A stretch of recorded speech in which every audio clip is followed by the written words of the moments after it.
keindahan dan kekayaan kota bersejarah di Jepang, yaitu Kyoto. Sebuah destinasi yang tak hanya mempersembahkan arsitektur tradisional yang indah, tetapi juga menyimpan warisan budaya yang mendalam. Dari kuil-kuil yang menjulang tinggi hingga jalan-jalan kuno yang penuh sejarah, setiap sudutnya berbicara tentang perjalanan panjang sebuah budaya yang kaya.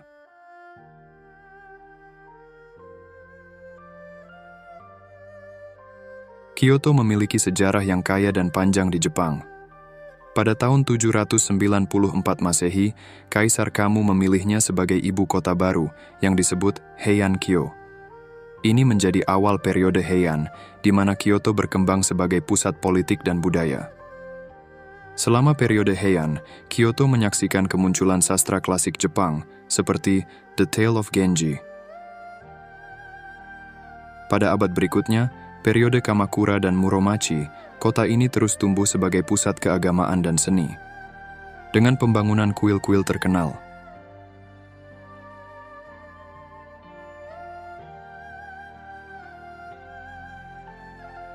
Pada awal periode Edo, 1603 sampai 1868, kekuasaan politik dipindahkan ke Edo, Tokyo modern, tetapi Kyoto tetap menjadi pusat kebudayaan. Di era ini, seni tradisional Jepang seperti teh dan kabuki berkembang. Restorasi Meiji pada tahun 1868 menyaksikan pergeseran lebih lanjut dari pusat politik ke Tokyo, tetapi Kyoto tetap berusaha mempertahankan warisan budayanya. Kota ini selamat dari serangan bom atom selama Perang Dunia II.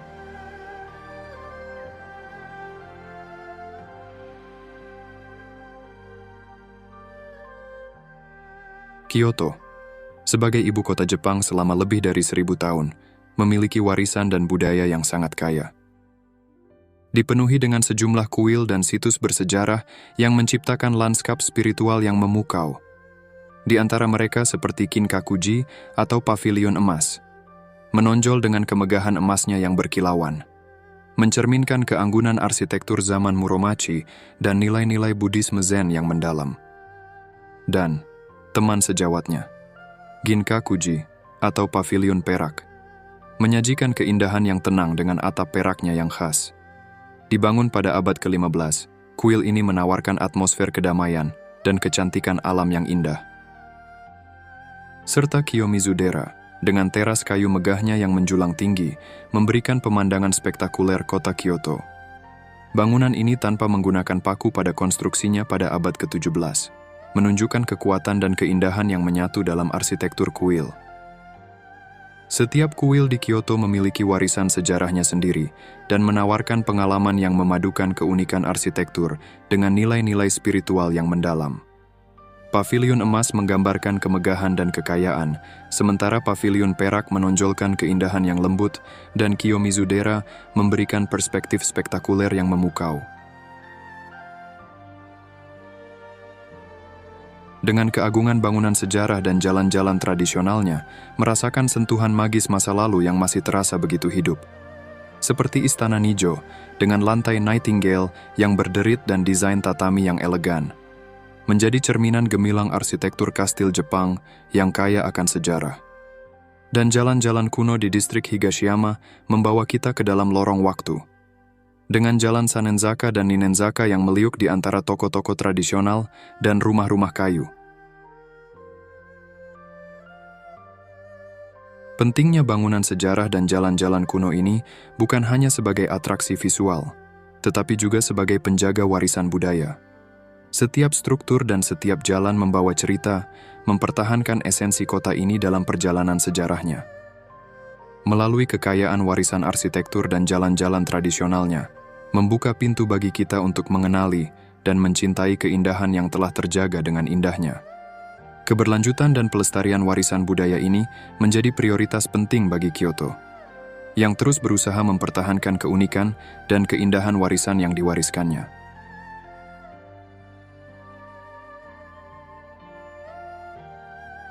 Dengan gemilangnya, Kyoto membuka tirai ke keajaiban seni pertunjukan dan ritual yang menyiratkan kekayaan warisan budaya Jepang.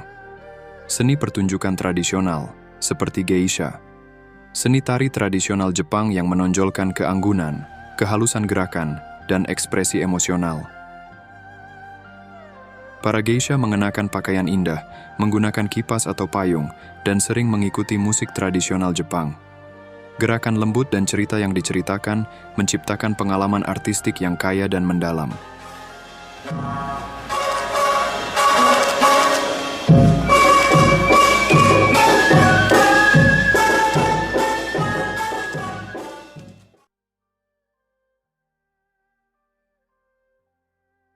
Ritual tradisional turut memberikan warna tersendiri dalam kehidupan Kyoto. Ritual Hanami di Kyoto membawa keajaiban yang memikat setiap musim semi saat bunga sakura mekar dengan kecantikan efemeralnya. Taman-taman dan tepi sungai menjadi panggung untuk pertunjukan alam yang menakjubkan, di mana pepohonan sakura penuh bunga menciptakan lanskap yang penuh warna dan magis. Bunga sakura yang mekar hanya untuk beberapa minggu menjadi pusat perhatian, mengundang orang-orang untuk berkumpul dan menyaksikan keindahan yang semu ini. Orang-orang membawa piknik di bawah pohon-pohon sakura, menciptakan suasana kebersamaan yang hangat. Sinar matahari yang melalui bunga-bunga lembut menambah pesona visual dan sepanjang tepi sungai.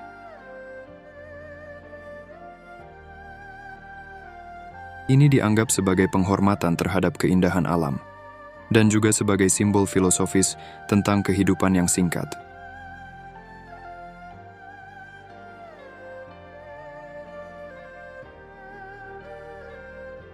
Di dalam kota yang penuh sejarah ini, seni tangan dan keahlian berpadu, menciptakan karya-karya indah yang melekat pada identitasnya.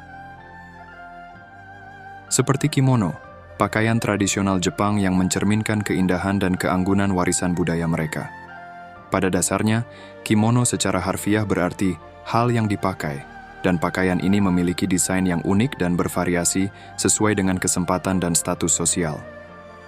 Sebuah kimono terdiri dari beberapa bagian, termasuk kosode, pakaian lengan pendek yang menjadi dasar kimono, obi, sejenis ikat pinggang yang memberikan sentuhan artistik pada pakaian, dan hakama, celana panjang tradisional yang biasanya dipakai oleh pria.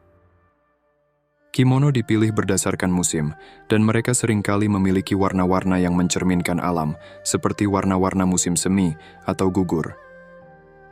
Pemakaian kimono bukan hanya sekedar berpakaian, itu juga mencerminkan etika dan tata krama.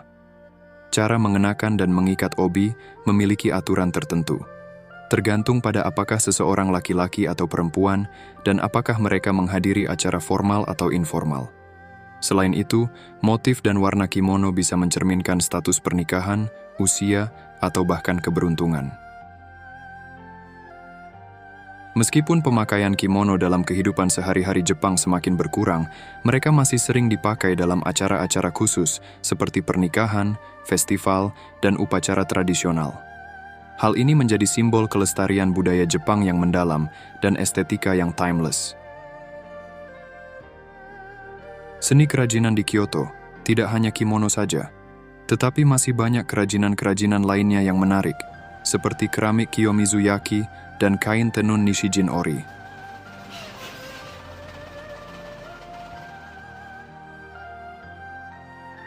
Di Kyoto, juga ada berbagai festival tahunan, seperti Gion Matsuri, menjadi wadah penting untuk merayakan tradisi dan budaya kota.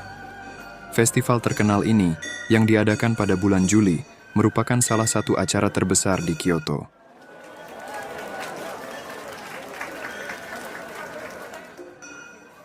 Festival-festival ini sering melibatkan parade, pertunjukan tradisional, dan persembahan agama. Festival ini berawal sebagai ritual keagamaan untuk mengusir wabah penyakit pada abad ke-9. Ratusan kereta hias raksasa ditarik melalui jalanan, memancarkan keindahan dalam kostum tradisional, musik, dan tarian yang menarik. Namun, Gion Matsuri hanyalah sebagian kecil dari perayaan yang menyala di seluruh Kyoto. Banyak perayaan-perayaan di Kyoto lainnya yang menarik, seperti Aoi Matsuri, parade klasik dengan peserta berpakaian kuno, dan festival Hanaturo di Arashiyama. Mempersembahkan jalanan yang dihiasi ribuan lentera, menciptakan pemandangan yang memikat di malam hari. Keberagaman festival dan perayaan tidak hanya membangkitkan kegembiraan, tetapi juga memainkan peran penting dalam menjaga dan meneruskan warisan budaya. Melalui kostum, musik, tarian, dan ritual keagamaan, Kyoto terus menghidupkan kembali kisah-kisah lama dan membuka jendela ke dalam keunikan budayanya.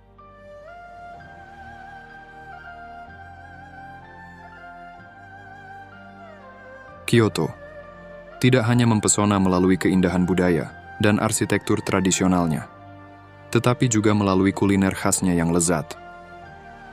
Seperti kaiseki ryori, yudofu, matcha, wagashi, nishin soba, dan yuba, terutama pada masakan kaiseki ryori.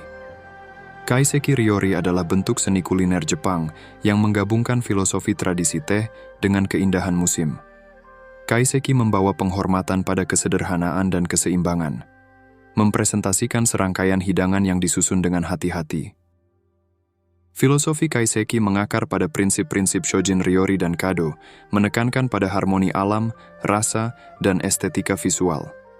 Struktur hidangan kaiseki mencakup berbagai langkah, mulai dari hidangan pembuka hingga pencuci mulut.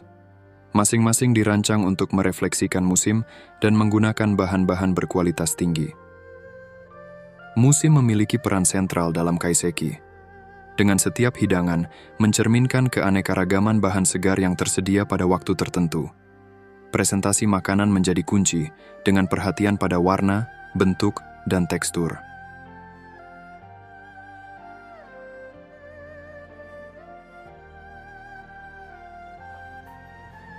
Kehidupan sehari-hari penduduk Kyoto menggambarkan harmoni antara tradisi kuno dan dinamika era modern. Meskipun menjadi pusat teknologi dan bisnis, Kyoto berhasil mempertahankan nilai-nilai tradisionalnya dengan cara yang unik. Penduduk Kyoto terlibat dalam rutinitas sehari-hari yang mencerminkan kedalaman tradisi Jepang. Upacara teh, tata krama, dan penghormatan terhadap musim yang berubah masih menjadi bagian integral dari kehidupan sehari-hari. Ini tercermin dalam cara penduduk Kyoto merayakan festival-festival tradisional dan merawat taman-taman bersejarah di tengah kemajuan kota. Terima kasih sudah menonton video ini sampai detik ini. Semoga video ini memberikan wawasan dan pengalaman yang berharga. Sampai jumpa di video selanjutnya.